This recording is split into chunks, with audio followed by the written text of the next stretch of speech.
One more quick topic. Okay. Reporters with MoveOn.org are in the congressional buildings trying to get people on the record as to whether they think what Donald Trump and Giuliani were doing was appropriate. One person they tried to talk to about this is Representative Don Young of Alaska, and here is how he responded. Is that an okay action to what happened? Is it okay for the president to pressure foreign governments to interfere in our elections? Totally up for talking to you guys. Is that an acceptable thing to have happen? Congressman, it's a simple yes or no question. It's just the best way to do these is it okay? things is we talk to our press secretary. There you go. Is it? Just asking the same question over and over again is not going to get you guys anywhere. Yeah. But if you talk to Zach in our office, he's our press secretary. He's the best person to talk to about this, and we'll be able to get you something back. Is a US congressman who just headbutted a reporter. But when I tell you the history of Don Young, you'll think, oh yeah, okay, then now that makes sense.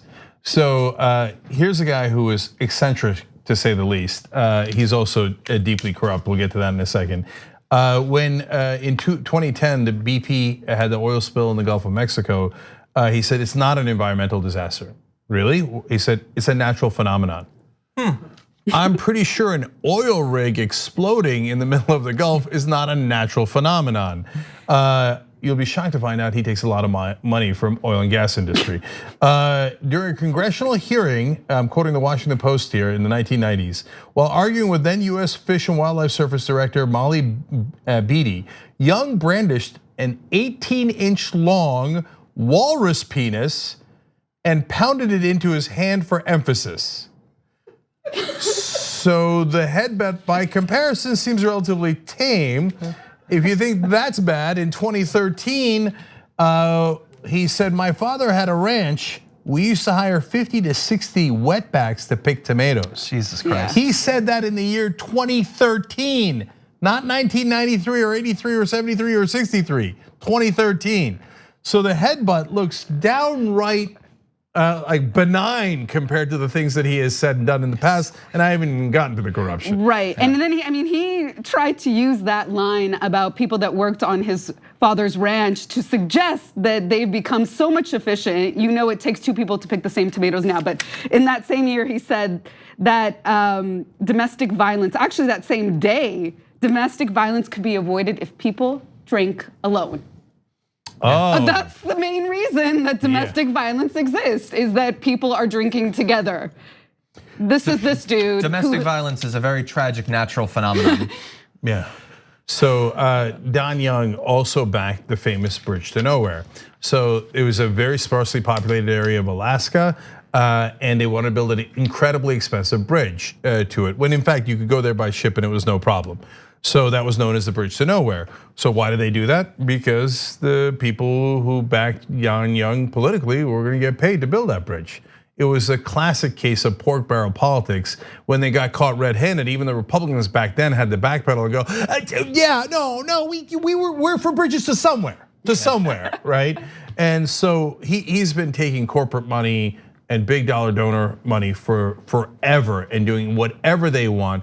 And he just sprinkles in absurdity just to, I guess because he's bored and he likes to have fun. And there's never any accountability. So he uses that money to easily deceive the people in Alaska to vote for him.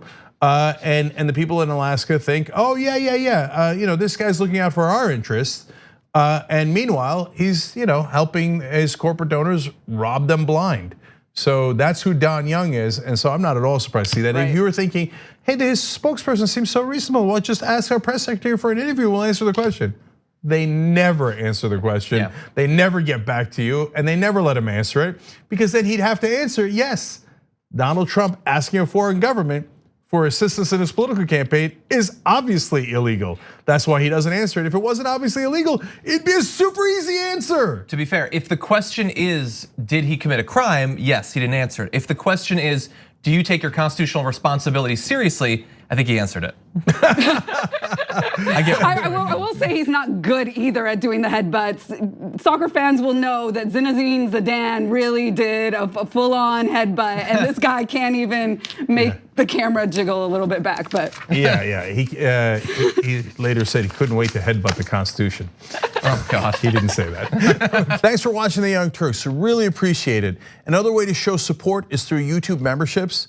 You'll get to interact with us more. There's live chat emojis, badges. You've got emojis of me, Anna, John, JR. So those are super fun. But you also get playback of our exclusive member-only shows and specials right after they air. So all of that, all you gotta do is click that join button right underneath the video. Thank you.